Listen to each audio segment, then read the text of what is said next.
Hadrian, known to history as Publius Aelius Hadrianus, occupies a unique place in the long and complex narrative of the Roman Empire. Whereas his predecessor Trajan is remembered for his relentless conquests and expansion of Roman frontiers to their maximum extent, Hadrian is often celebrated as the emperor who turned Rome's attention inward, consolidating its power, fortifying its borders, and fostering cultural and intellectual growth. To truly appreciate his reign, however, one must first understand his early life, the circumstances that shaped him, and the forces that propelled him toward the throne of the greatest empire the world had yet known. Born on January 24, 76 CE, in Italica, a Roman settlement in Hispania Baetica, Hadrian belonged to a distinguished family of Italian origin that had settled in Spain generations earlier. Italica was not just any provincial town. It had already produced influential figures, including Trajan, the man who would later adopt Hadrian and set him on the path to supreme power. This provincial background is important because it shows how the Roman Empire had, by then, integrated people from across its vast territories, making the imperial elite increasingly cosmopolitan. Though his family was provincial, Hadrian grew up with all the privileges of Roman nobility. His father, Publius Aelius Hadrianus Afer, was a senator of some standing, while his mother, Domitia Paulina, came from a well-connected family. Tragically, Hadrian's father died when the boy was only about 10 years old, leaving him under the guardianship of two powerful men, Publius Acilius Attianus, a close family friend, and none other than Marcus Ulpius Traianus, the future Emperor Trajan. This connection would prove decisive for Hadrian's future, because through Trajan, the young man was exposed to military discipline, political training, and the inner workings of Roman power at an early age. Hadrian's early education reflected the values of the Roman elite. He was sent to Rome to study under some of the best teachers of grammar, rhetoric, and philosophy. Yet, unlike many of his contemporaries who favored Latin literature above all, Hadrian developed a deep fascination with Greek culture. He immersed himself in Greek philosophy, poetry, and art, so much so that later critics and admirers alike called him Graeculus, or the Little Greek. This Philhellenism would later define his reign, as Hadrian sought to bring Greek culture into the heart of Roman identity. He became fluent in Greek, admired the works of philosophers like Epictetus, and developed lifelong habits of reading, writing, and philosophical reflection. For Hadrian, culture and learning were not secondary to power, but integral to it. This intellectual side, however, was balanced by a strong emphasis on physical training. Like any Roman nobleman, Hadrian trained in military exercises, hunting, and horseback riding. He grew into a man of great energy, discipline, and curiosity, equally at home in the camp and the library. When Trajan rose to prominence in the Roman army and eventually secured the throne in 98 CE, Hadrian's fortunes rose alongside his patrons. He quickly distinguished himself in military service, demonstrating both courage and leadership. In 95 CE, he became a military tribune, serving in various provinces and gaining first-hand experience of the army's life. Unlike many aristocrats who treated military duty as a stepping stone, Hadrian genuinely enjoyed the discipline, camaraderie, and adventure of soldiering. His later policies toward the Roman legions, his personal inspections, reforms, and the building of defenses would all reflect the respect and deep interest he developed for the army during these early years. Hadrian's relationship with Trajan, however, was complex. While he owed his career to Trajan's patronage, Trajan himself was not particularly affectionate toward his younger relative. Ancient sources suggest that Trajan's wife, Plotina, played a crucial role in advancing Hadrian's cause. Plotina, who shared Hadrian's love for philosophy and culture, reportedly admired him and became one of his strongest allies at court. Some ancient rumors even suggest that it was Plotina's influence, rather than Trajan's direct decision, that ultimately secured Hadrian's adoption and succession. Nevertheless, Hadrian worked tirelessly to prove himself worthy. He served as quaestor in 101 CE, and during Trajan's Dacian Wars, he once again demonstrated his skill as a commander, earning praise for his bravery and tactical insight. Hadrian's career trajectory followed the traditional cursus honorum, the ladder of offices that ambitious Roman nobles climbed. After his quaestorship, he became praetor in 106 CE and later served as governor of Lower Pannonia, a crucial frontier province. His administrative skills, combined with his military background, gave him a rare combination of talents. He was not just a soldier, but also a thoughtful planner, capable of balancing the needs of the army with those of civilians. His governance in Pannonia impressed both the soldiers and the Senate, further solidifying his reputation.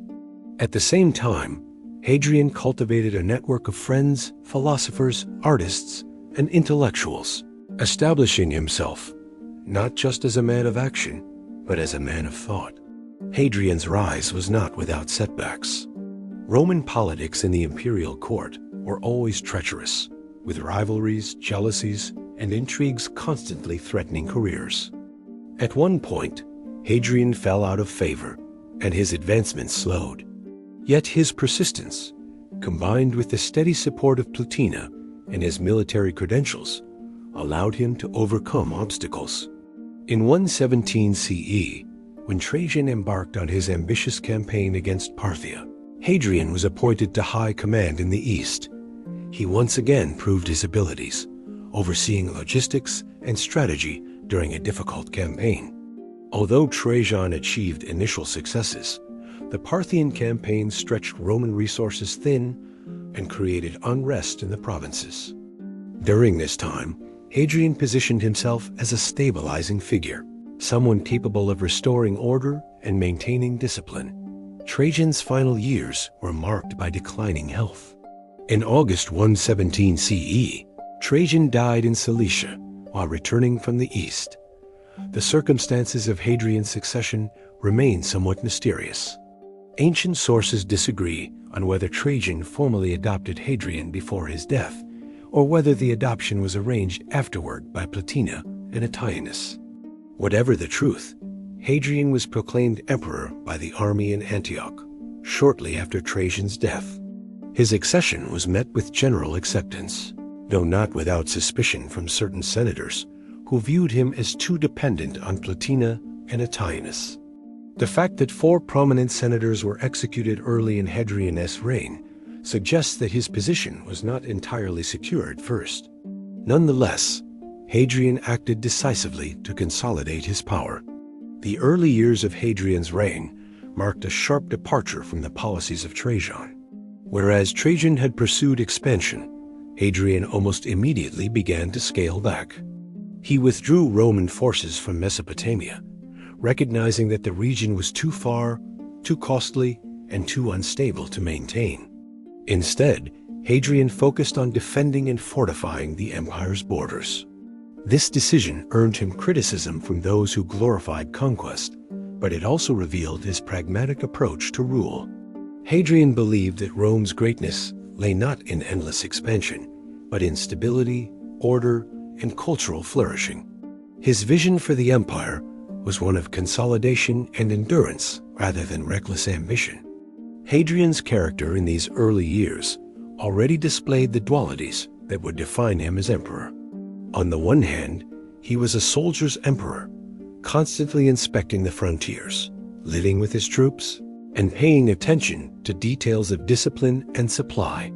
On the other hand, he was a philosopher emperor, fascinated by art, literature, and architecture, and deeply invested in shaping Rome's cultural identity. He combined toughness with sensitivity, ambition with restraint, and discipline with curiosity.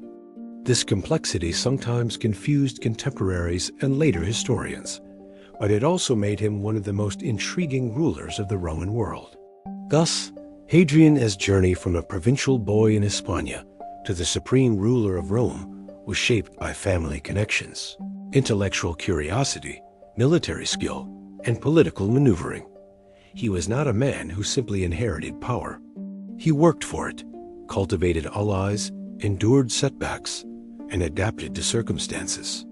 When he finally became emperor in 117 CE, he inherited a vast empire at its greatest extent, but also at the edge of overextension. How Hadrian would manage this legacy and how he would reshape the empire according to his vision is the story that defines his reign and his lasting place in history. Hadrian's reign after the early years marked a fascinating shift in Roman imperial policy, one that distinguished him from many of his predecessors and successors. Whereas emperors like Trajan had focused on relentless expansion and the acquisition of new territories, Hadrian recognized the enormous strain such conquests placed on the empire. With its vast frontiers stretching from Britain to Mesopotamia, the empire faced not only external threats, but also internal instability and administrative challenges. In part 2 of his story, we delve into his withdrawal from expansionist wars, his famous tours across the provinces, his massive building projects, and his vision for stabilizing and consolidating the empire. This stage of his reign shaped him as a thoughtful, philosophical, and pragmatic leader, one who preferred walls and peace treaties over endless battlefields. When Hadrian inherited the throne, Rome was still deeply involved in Trajan's eastern campaigns. Trajan's conquest of Mesopotamia had been glorious in military terms, but it was logistically unsustainable. The empire's resources were already stretched thin, and governing these distant provinces required immense manpower, wealth, and constant military presence. Hadrian quickly realized that continuing this aggressive expansion would risk weakening Rome's core. Thus, one of his earliest and most controversial decisions was to abandon much of the territory Trajan had conquered in Mesopotamia and Armenia. To many senators and military leaders, this retreat was shameful, a sign of weakness after Rome had tasted victory. But Hadrian understood something his critics did not. Stability mattered more than pride. It was better to rule securely within manageable borders than to overextend and collapse under the weight of ambition. This decision earned Hadrian a reputation as an emperor of peace rather than conquest. Unlike many Roman rulers, he did not seek glory on the battlefield or the endless march of legions into foreign lands. Instead, he turned inward, focusing on strengthening the frontiers and ensuring that the empire was defensible. His philosophy of rule became a deliberate contrast to Trajan's. Where Trajan was remembered as the Optimus Princeps for expansion, Hadrian would be remembered for consolidation. In fact, historians often describe him as the emperor who exchanged Rome's empire of conquest for an empire of administration. Perhaps nothing symbolizes Hadrian's vision for consolidation more than Hadrian's Wall, constructed in the northern reaches of Britannia. This monumental barrier stretched across 73 miles of rugged terrain from coast to coast, marking the boundary between Roman-controlled Britain and the lands of the northern tribes, particularly the Picts and other Celtic peoples who resisted Roman domination. The wall was not merely a defensive fortification. It was also a powerful symbol of Rome's determination to secure its borders. Along the wall, a series of forts, mile castles, and watchtowers allowed Roman soldiers to monitor movement, collect taxes from traders, and repel raids. To this day, Hadrian's Wall remains one of the most iconic legacies of Roman Britain, and it reflects Hadrian's pragmatism. It was less costly to defend a fixed border than to pursue endless wars in hostile and economically unprofitable lands. But Hadrian's concern with frontiers did not stop in Britain. Across the empire, he invested in strengthening defenses, improving roads, and ensuring the mobility of Roman troops. In the Danube region, he constructed fortifications to deter invasions from Germanic tribes. In North Africa, he ordered the building of defensive lines, known as the limes, which controlled desert raiders and protected fertile lands that supplied Rome with grain. His policy was clear. The empire should not waste lives and resources chasing dreams of expansion, but it should never be vulnerable to attack. This system of border defenses created a safer, more manageable empire, though critics in his own time thought he lacked the martial spirit expected of Roman emperors. Yet Hadrian was not a man of weakness, far from it. His approach to leadership combined military discipline with philosophical insight. He personally inspected the legions, traveling across provinces to review troops, enforce discipline, and introduce reforms. He was known to surprise soldiers with sudden visits, ensuring they remained fit and properly trained. He emphasized strict discipline, sometimes punishing slackness severely. Hadrian believed that Rome's military power should be preserved through professionalism, readiness, and morale rather than reckless campaigns. His dedication to the army earned him respect among soldiers, even if some generals disapproved of his cautious strategies. What truly set Hadrian apart, however, was his restless energy and insatiable curiosity. Unlike many emperors who remained in Rome, ruling from the comfort of the capital, Hadrian spent more than half of his reign traveling across the empire. He visited nearly every province, making personal appearances in far-flung corners of Roman territory. These tours were not mere spectacles, they were acts of governance. Hadrian believed in seeing the empire with his own eyes, listening to the needs of local populations, inspecting infrastructure, and ensuring loyalty. In Greece, he immersed himself in Hellenic culture, supporting festivals, temples, and philosophical schools. In Egypt, he admired ancient traditions while also overseeing improvements to agriculture and irrigation. In the provinces of Asia Minor, North Africa, and Spain, he sponsored construction projects that provided both employment and civic pride. These journeys reflected Hadrian's personality. He was a scholar, a lover of Greek culture, and a man fascinated by the diversity of the Roman world. Fluent in Greek, he engaged with philosophers and poets, earning him the title of Graeculus, or Little Greek, sometimes used mockingly by his critics. He adored Greek philosophy and art, and his patronage revitalized Athens as a cultural center. He sponsored the completion of the Temple of Olympian Zeus, a colossal structure that had remained unfinished for centuries. This project alone symbolized his desire to link Rome as imperial power with the grandeur of Greece's intellectual and artistic legacy. Back in Rome, Hadrian left behind some of the empire's most remarkable architectural achievements. Chief among them was the Pantheon, rebuilt during his reign after fire had damaged the earlier structure. The Pantheon's dome, with its central oculus opening to the sky, remains one of the greatest engineering marvels in history. It embodied Roman mastery of concrete and geometry, blending grandeur with elegance. The Pantheon was not merely a temple to all the gods. It was a statement of imperial ambition, a space where heaven and earth seemed to meet under the emperor's patronage. Hadrian also constructed Hadrian's Villa, Villa Adriana, outside Rome, a sprawling complex that functioned as his private retreat. The villa was more than a luxurious residence. It was a miniature world, filled with replicas of Greek statues, Egyptian designs, libraries, baths, theaters, and gardens. Its architecture symbolized Hadrian's fascination with different cultures and his desire to create harmony among them within the empire. Even today, the ruins of the villa reflect his eclectic taste and intellectual curiosity. Hadrian's reign was also defined by his love of art, literature, and philosophy.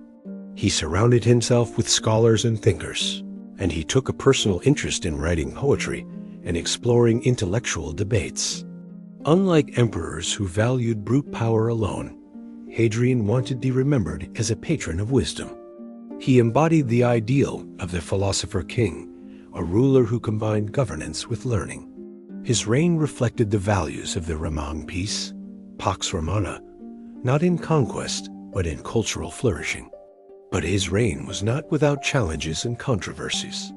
In Judea, Hadrian faced one of the most significant revolts of his time, the Bar Kokhba Revolt 132-136 CE. This Jewish uprising, led by Simon Bar Kokhba, was one of the most serious rebellions Rome faced during the 2nd century. The causes of the revolt were complex religious oppression, heavy taxation, and Hadrian's controversial decision to build a Roman colony, Aelia Capitolina, on the site of Jerusalem, including a temple dedicated to Jupiter, where the Jewish temple once stood. To the Jewish population, this was an intolerable insult to their faith and identity. The revolt spread quickly, uniting large segments of Judea against Roman rule. Hadrian responded with overwhelming force. He dispatched some of Rome's best generals and legions to crush the rebellion, and the conflict dragged on for several years. The war was brutal, with massive casualties on both sides. Villages were destroyed, and the Jewish population suffered catastrophic losses. When the revolt was finally suppressed, Judea was devastated.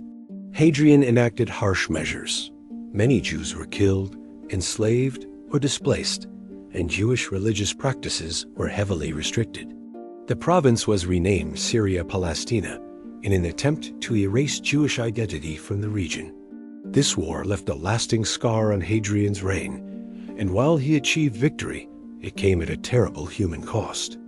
Despite such moments of brutality, Hadrian remained committed to his broader vision of peace and order. His reign represented a balance between force and culture, discipline and creativity. He was not afraid to act decisively when Rome's authority was challenged, but his preference was always for prevention rather than destruction. His travels across the empire, his investments in architecture, and his patronage of the arts marked him as one of Rome's most cultured emperors. By the mid-years of his reign, Hadrian's reputation as a stabilizer of the empire was firmly established.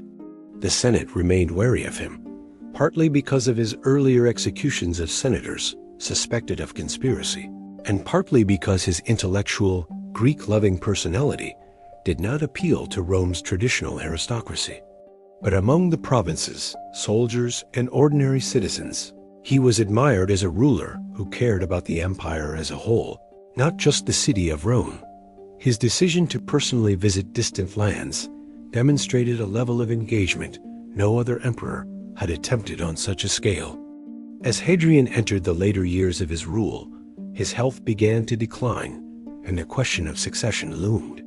He had no biological children, and ensuring a smooth transfer of power became one of his final challenges. But before addressing that issue, he continued to consolidate his policies, leaving behind one of the most stable and culturally vibrant periods in Roman history. Hadrian's reign entered a crucial new phase after the midpoint of his time as emperor, as his policies, travels, and personal decisions increasingly defined the shape of Rome for generations to come. The empire had been stabilized by his defensive strategies. The frontiers were more secure thanks to walls, fortresses, and permanent garrisons, and the provinces enjoyed relative peace and prosperity. Yet Hadrian was never content to sit still. His restless spirit constant search for improvement, and personal curiosity about every facet of life meant that his later years as emperor were filled with reforms, artistic experiments, difficult relationships, and defining legacies. One of the central features of Hadrian's later reign was his deep devotion to cultural pursuits, particularly architecture and the arts. Unlike his predecessor Trajan, who was remembered as the conqueror and builder of vast military monuments, Hadrian distinguished himself as a philosopher-emperor, someone who cultivated beauty, intellect, and harmony. His reign represented a turning point in how emperors were remembered not just for wars and conquests, but for their ability to shape culture and ideas. He was heavily influenced by Greek philosophy and aesthetics, and this influence showed in nearly every project he sponsored. It is often said that Hadrian made Rome a city of marble once again, and indeed, his architectural footprint was so extensive that centuries later, his monuments still dominate the Roman landscape. The most iconic of his later architectural works was the rebuilding of the Pantheon, which still stands today as one of the most remarkable achievements of Roman engineering. The original Pantheon, built under Marcus Agrippa, had burned down twice. Hadrian commissioned its complete reconstruction around 118 to 128 CE, transforming it into the domed masterpiece that survives to this day. The Pantheon's immense dome, with its central oculus open to the sky, remains the largest unreinforced concrete dome in the world. The building was not merely an architectural marvel. It was a symbolic gesture of unity between the gods, the empire, and the emperor himself. It reflected Hadrian's love of mathematics, geometry, and harmony, as well as his desire to create a spiritual center where the divine and human worlds could meet.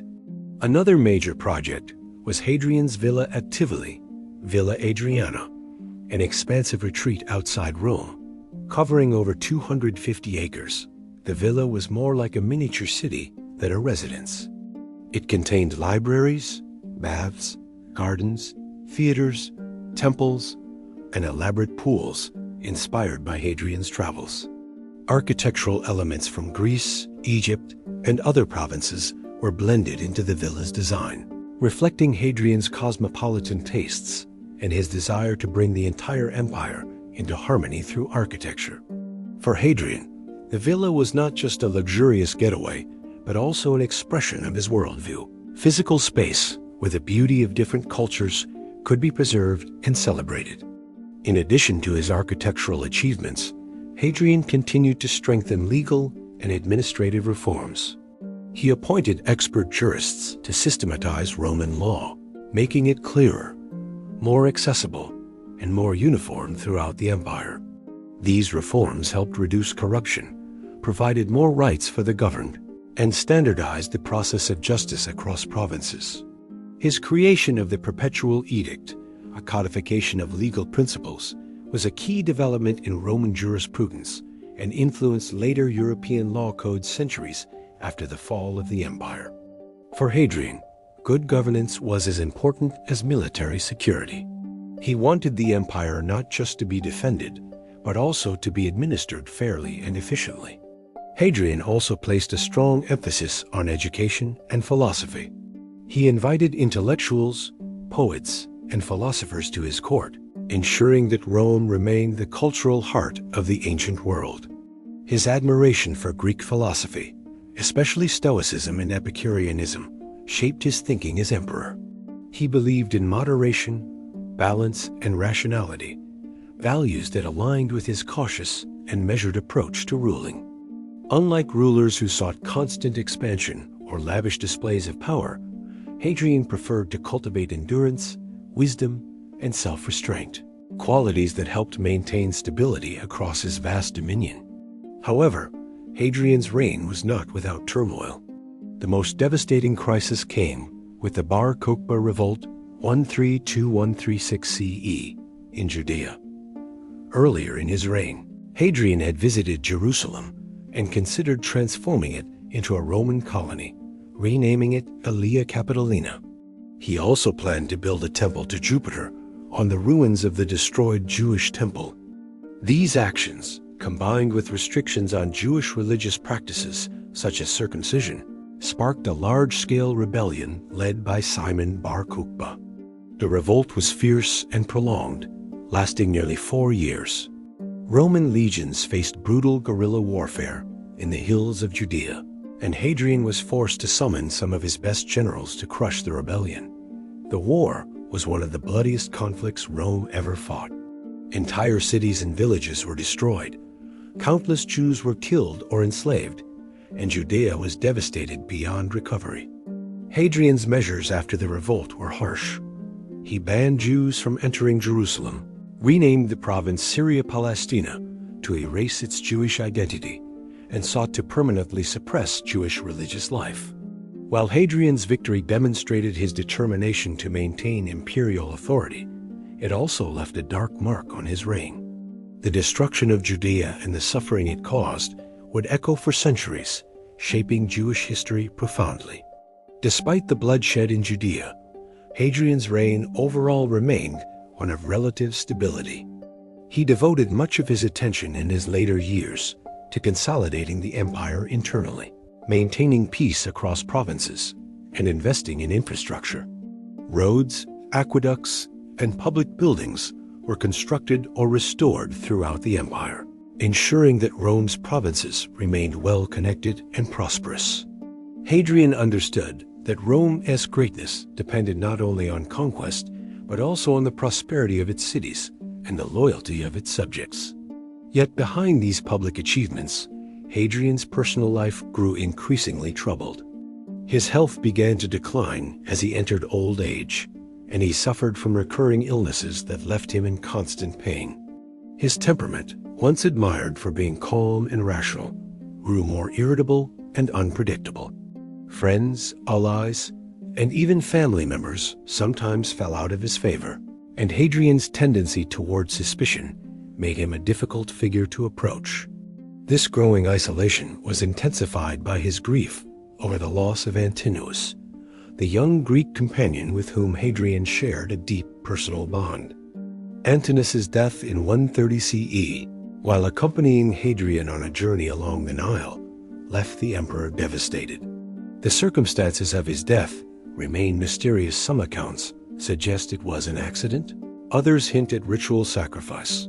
But whatever the truth, Hadrian mourned him deeply. In his grief, Hadrian deified Antinous, an extraordinary honor rarely granted to someone outside the imperial family. He founded the city of Antinopolis in Egypt in his memory, established a religious cult devoted to Antinous, and ensured his image was preserved in countless statues across the empire. This act was both deeply personal and politically symbolic, as it revealed the human vulnerability of an emperor, often seen as rational and distant, while also introducing a new cult that blended Roman and Greek traditions. As Hadrian grew weaker physically, he focused more on securing the empire's future. With no biological children of his own, succession became a pressing issue. Initially, Hadrian adopted Lucius Cianius Commodus, later known as Lucius Aelius. But when Aelius died unexpectedly in 138 CE, Hadrian was forced to quickly appoint another heir. He chose Antoninus Pius, a respected senator known for his loyalty and wisdom. To ensure long-term stability, Hadrian made Antoninus adopt both Marcus Aurelius and Lucius Verus, thereby establishing a clear line of succession for generations to come. This careful planning reflected Hadrian's commitment to continuity and stability, even as he approached death. The final years of Hadrian's life were marked by suffering, reflection, and preparation for the inevitable end. He withdrew to his villa at Baiae, and later to his grand villa at Tivoli, where he sought comfort in art, philosophy, and the company of a few trusted companions. His illnesses worsened, and he often expressed despair over his lingering pain. Despite his physical decline, his mind remained sharp, and he continued to dictate instructions for the governance of the empire until his final days. In 138 CE, Hadrian died at the age of 62, leaving behind one of the most remarkable legacies of any Roman emperor. Hadrian's reign is remembered not for dramatic conquests or epic wars, but for stability, cultural achievement, and visionary leadership. He reshaped the empire into a defensible, sustainable, and administratively efficient power. He celebrated cultural diversity, blended traditions from across the provinces, and left behind architectural marvels that continue to inspire awe. Yet his reign was also complex, marked by personal grief, harsh suppression of revolts, and a tendency toward suspicion in his later years. He was a man of contradictions, both philosopher and autocrat, visionary and pragmatist, gentle lover of art and ruthless defender of imperial power. Even centuries later, Hadrian's story resonates because it embodies the balance between power and wisdom, ambition and restraint, human vulnerability and imperial authority. His walls, buildings, and laws endured long after his death, and his example as a ruler who valued peace and culture alongside strength remains one of the most enduring legacies of the Roman Empire. Hadrian's reign entered a phase of consolidation and cultural flowering during the later years of his life, and part of what defined his legacy was the deliberate way he transformed the Roman world, not just through warfare or politics, but through an enduring cultural program that touched almost every corner of the empire. By the time the second decade of his reign began, he was no longer simply the restless traveler who crisscrossed the provinces or the military commander concerned with the state of Rome's borders. He became the philosopher king, a ruler who used architecture, art, philosophy, and law to leave behind monuments and ideas that were as enduring as any battlefield victory. This stage of Hadrian's rule is critical to understanding why his memory has survived in history as one of Rome's most complex, controversial, and simultaneously admired emperors. His empire, by now stable after years of careful management, provided him with the breathing room to dedicate his attention to more creative endeavors. Though not without significant challenges, for beneath the glitter of his architectural achievements and the brilliance of his vision for the empire, there lay an undercurrent of personal tragedy, political paranoia, and harsh repression of dissent, most dramatically seen in his handling of the Jewish revolt in Judea. The revolt in Judea, known as the Bar Kokhba Revolt, began in the year 132 CE and proved to be the most devastating conflict of Hadrian's reign. It was sparked by a combination of religious, cultural, and political tensions that had long been simmering in the province. The Jews, fiercely devoted to their traditions and their ancestral laws, had endured earlier Roman rule with difficulty, but Hadrian's policies ignited their resistance to the breaking point. His decision to build a Roman colony, Aelia Capitolina, on the ruins of Jerusalem and to construct a temple to Jupiter on the site of the destroyed Jewish temple was seen as a direct affront to their faith. At the same time, he is said to have attempted to suppress circumcision, a central religious practice for Jews, which they viewed as an attack on their very identity.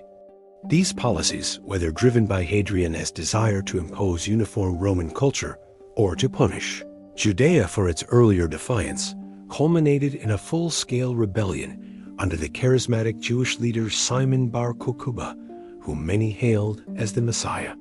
The rebellion spread rapidly, catching Rome off guard. Entire Roman garrisons were overwhelmed, and Judea briefly became a battlefield where Rome's grip seemed uncertain. For Hadrian, this uprising was a direct challenge to his authority and to the vision of a unified empire under Roman law and culture. His response was merciless. The Bar Kokhba revolt lasted for nearly 3 years and turned into one of the bloodiest episodes of Roman history. Hadrian summoned some of the empire's greatest generals, including Sextus Julius Severus, to lead the counteroffensive. Legion after legion was dispatched to Judea, and the war devolved into a brutal campaign of attrition. Cities were razed, villages annihilated, and the population subjected to relentless slaughter. Ancient sources describe Judea as being left in ruins, with hundreds of thousands killed and survivors sold into slavery. By the end of the conflict in 135 CE, Jewish resistance was crushed so thoroughly that the province was left depopulated and devastated. Hadrian's punishment was not limited to military suppression. He sought to erase Jewish identity itself by renaming the province Syria Palestina, severing its connection to Judea, and forbidding Jews from entering Jerusalem on pain of death. In this way, Hadrian not only extinguished the rebellion, but also attempted to erase the cultural and spiritual heart of Jewish life, leaving a scar that would endure in history. While from the Roman perspective, it was a necessary assertion of imperial control, to later generations it marked Hadrian as a ruler capable of both extraordinary vision and shocking cruelty. The war in Judea became a defining event of his reign, a grim counterpoint to the peace and prosperity he sought elsewhere in the empire. Yet even as Judea lay in ruins, Hadrian continued to embody the role of the cultured emperor who promoted art, architecture, and intellectual life. His architectural legacy during these years remains one of the most impressive in Roman history. Chief among his achievements was the construction of the Pantheon in Rome, rebuilt during his reign after the earlier building had been destroyed by fire. The Pantheon, with its massive dome and oculus open to the sky, was a triumph of engineering and aesthetics. symbolizing the Roman mastery of space, geometry, and spiritual grandeur. It remains one of the most influential buildings in architectural history, inspiring designs for centuries.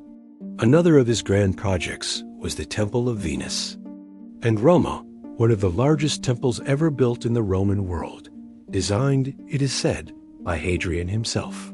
This willingness to take part directly in architectural planning reflected his personal passion for design and his deep appreciation of Greek and Roman culture.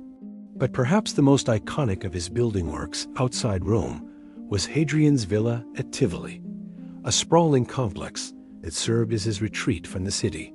More than just a palace, it was a living museum of art and architecture, blending elements of Greek, Egyptian, and Roman styles. With its pools, gardens, libraries, and replicas of famous buildings, the villa was an embodiment of Hadrian's eclectic tastes and intellectual curiosity. It was here, surrounded by beauty and culture, that he often withdrew, indulging in the life of a philosopher-ruler. Hadrian's cultural vision also extended into law and governance.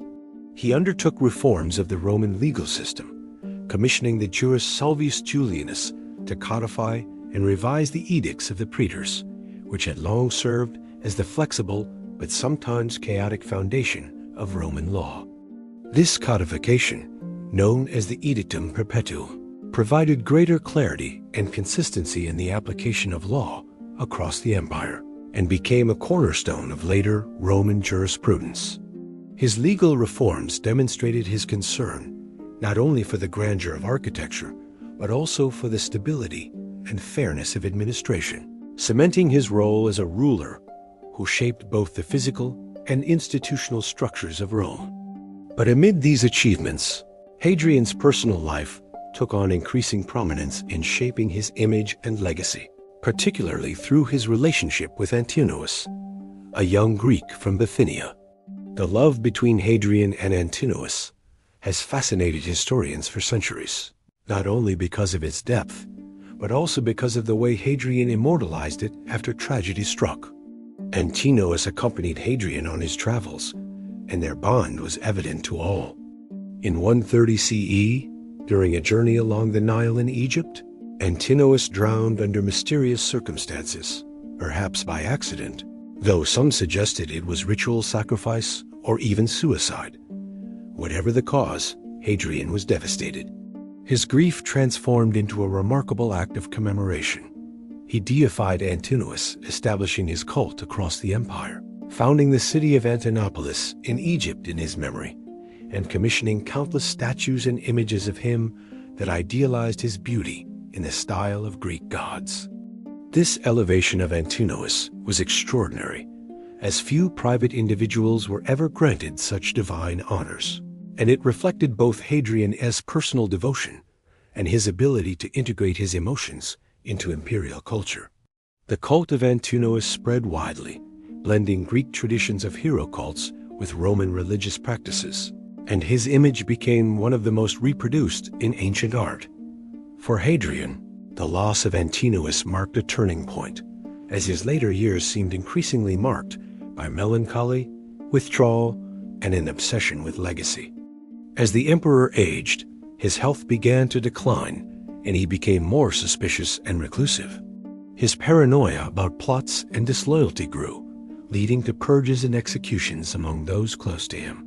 Senators and officials who had once enjoyed his favor found themselves accused of treason, and his reputation suffered from these darker aspects of his rule. He withdrew more frequently to his villa at Tivoli, where he immersed himself in books, philosophy, and the company of Greek intellectuals, distancing himself from the political life of Rome. His final years were overshadowed by physical suffering as well. Afflicted by chronic illness, possibly heart disease or dropsy, he endured great pain. Despite this, he maintained an interest in securing the future of the empire after his death, carefully planning his succession to ensure stability. Initially, he adopted Lucius Allius as his heir, but when Allius died prematurely, Hadrian turned to Antoninus Pius, stipulating that Antoninus in turn adopt Marcus Aurelius and Lucius Verus. This careful arrangement established a line of succession that would usher in one of the most celebrated periods of Roman history, the rule of the so-called Five Good Emperors. Hadrian's death in 138 CE marked the end of a reign that had lasted more than 2 decades and had profoundly shaped the Roman Empire. His body was interred in the massive mausoleum he had built on the banks of the Tiber, known today as Castel Sant'Angelo, another architectural monument that ensured his memory would remain visible in the heart of Rome. His legacy, however, remained contested. Some praised him as a wise, cultured, and visionary ruler who preserved the empire and adorned it with beauty, while others criticized him as harsh, vindictive, and cruel, especially for his actions in Judea.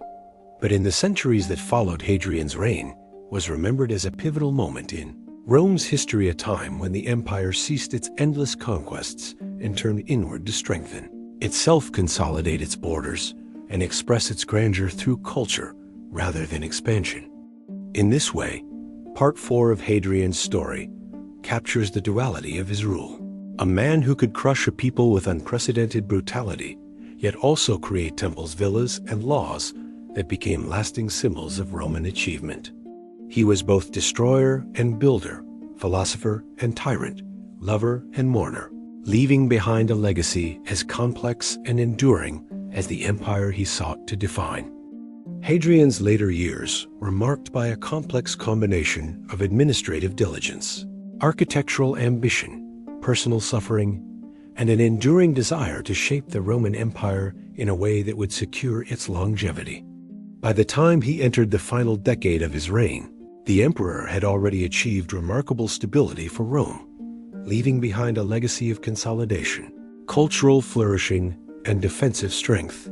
Yet these closing years also revealed the toll of power, both on his health and his relationships with the Senate and the Roman elite. Despite his successes, Hadrian's later reign was clouded by political controversy, succession crises, and the shadow of his mortality, forcing him to face the limits of imperial authority, even as he strove to immortalize his vision through stone, law, and memory. The empire itself, during Hadrian's later reign, was remarkably stable. His policy of withdrawal from unnecessary wars had given Rome an extended period of peace, known as the Pax Romana, which endured despite isolated revolts, such as the catastrophic Bar Kokhba revolt in Judea earlier in his rule. The provinces were administered with care, roads and aqueducts improved, and commerce thrived across the Mediterranean. Hadrian remained committed to his travels for as long as he could, inspecting troops, reviewing civic projects, and ensuring that governors and magistrates performed their duties with competence and honesty. His famous sense of justice and attention to the smallest detail earned him admiration from many provincials who saw in him a ruler genuinely interested in their welfare. For Hadrian, being emperor was not simply about military conquest or display of wealth. It was about embodying the role of a guardian of the state, a figure who ensured balance, order, and prosperity across a vast territory. But while the empire seemed strong externally, the emperor himself grew weaker. Hadrian's health began to decline significantly in the late 120s and early 130s A. Contemporary accounts suggest that he suffered from a chronic illness, possibly heart failure, kidney disease, or dropsy. Ancient writers describe him as struggling with breathing, experiencing great pain, and often confined to his villa in Tivoli, where he surrounded himself with magnificent art and architecture. The Villa Adriana became not just a retreat, but a symbol of Hadrian's personal vision of empire, an estate that blended elements of Greek, Roman, and Egyptian culture into a harmonious whole. The gardens, libraries, temples, and pools of Tivoli reflected his love for Hellenistic refinement and his belief that Roman culture could thrive by absorbing the best of the world it ruled. Even as illness limited his mobility, Hadrian continued to correspond with officials, issue decrees, and oversee the empire with unrelenting energy, refusing to let his physical weakness undermine his imperial duties. Hadrian's later years were also dominated by questions of succession. a matter that deeply strained his relations with the Senate and aristocracy. Unlike emperors who produced clear heirs through family lines, Hadrian had no surviving children.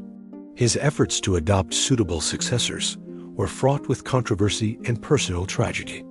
His first choice, Lucius Cianius Commodus, later renamed Lucius Allius Caesar, was adopted in 136 AD, but he died unexpectedly just 2 years later. The sudden death of Allius threw Hadrian into despair, as he feared leaving the empire without a stable successor.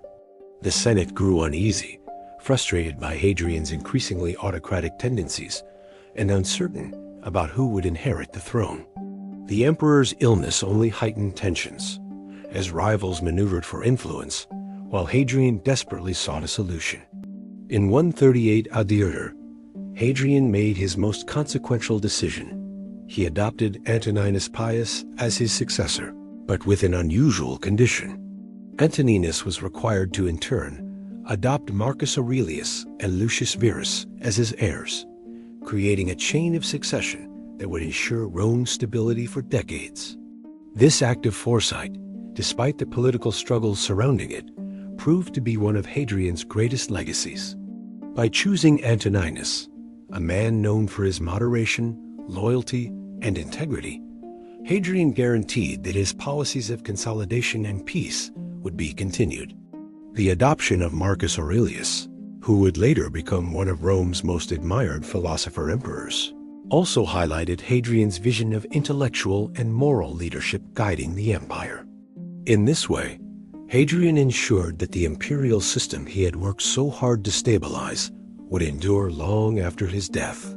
Despite this solution, Hadrian's relationship with the Senate deteriorated further in his final years. The aristocracy resented his Greek sympathies, his autocratic manner, and the execution or exile of certain senators whom he regarded as threats to stability.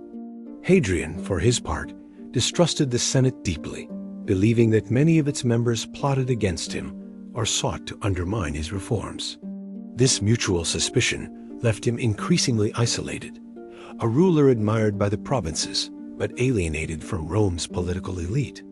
Ancient historians, many of whom wrote from senatorial perspectives, portray Hadrian's final years with bitterness, emphasizing his cruelty, paranoia, and severity. Yet these accounts are colored by political bias, and it is equally true that Hadrian remained one of the most capable administrators Rome had ever seen. Hadrian's final months were marked by immense suffering. He was plagued by severe pain, weakness, and a sense of despair over his inability to continue governing with the same vigor as before. Some sources suggest that he even attempted suicide, asking attendants to provide him with a sword or poison to end his agony. However, his loyal servants refused, determined to keep the emperor alive as long as possible. Hadrian lingered on, confined to his villa, where he surrounded himself with philosophers, doctors, and artists, seeking solace in conversation, poetry, and the contemplation of eternity.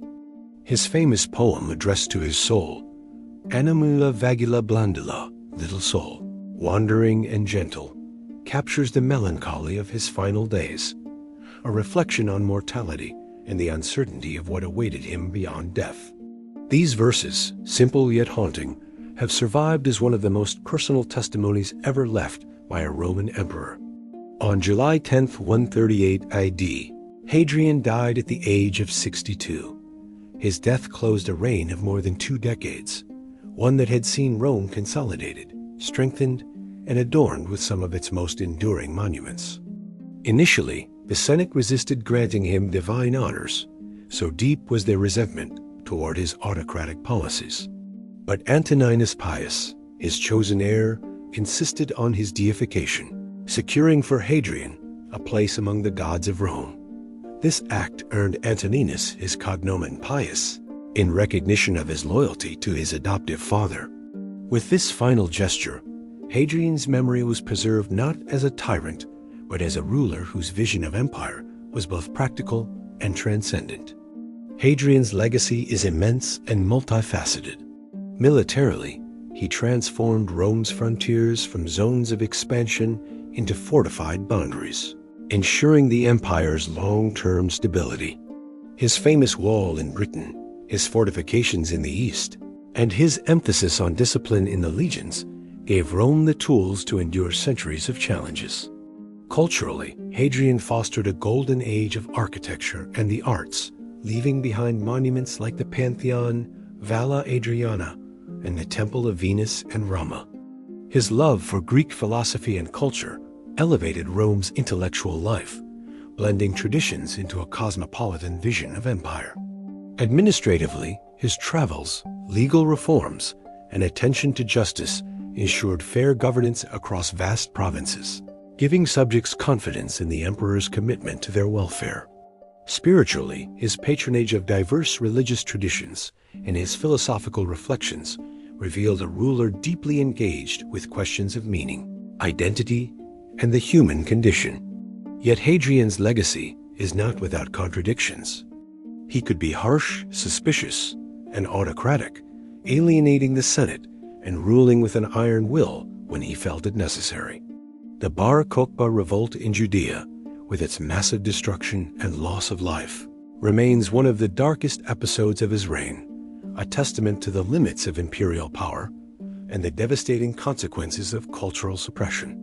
His personal grief over Antinous, the young companion whose death haunted him, also cast a shadow over his reign, inspiring acts of devotion that blended personal loss with imperial display. These contradictions make Hadrian one of the most human of emperors, brilliant, visionary, flawed, and deeply aware of the burdens of power. In the centuries that followed, Hadrian's reign was remembered as one of balance and endurance. He was not a conqueror like Trajan, nor a philosopher king like Marcus Aurelius, but rather a guardian of empire, a ruler who recognized that Rome's greatness lay not in endless expansion, but in sustainable governance. His insistence on boundaries, cultural fusion, and administrative fairness provided Rome with the stability it needed to endure long after his death. Historians and archaeologists continue to admire his monuments, study his reforms, and debate his character, recognizing in him a figure who shaped the empire as much through restraint as through ambition. His death marked the end of an extraordinary life, but his vision of empire, expressed in stone, law, and memory, continues to echo through history.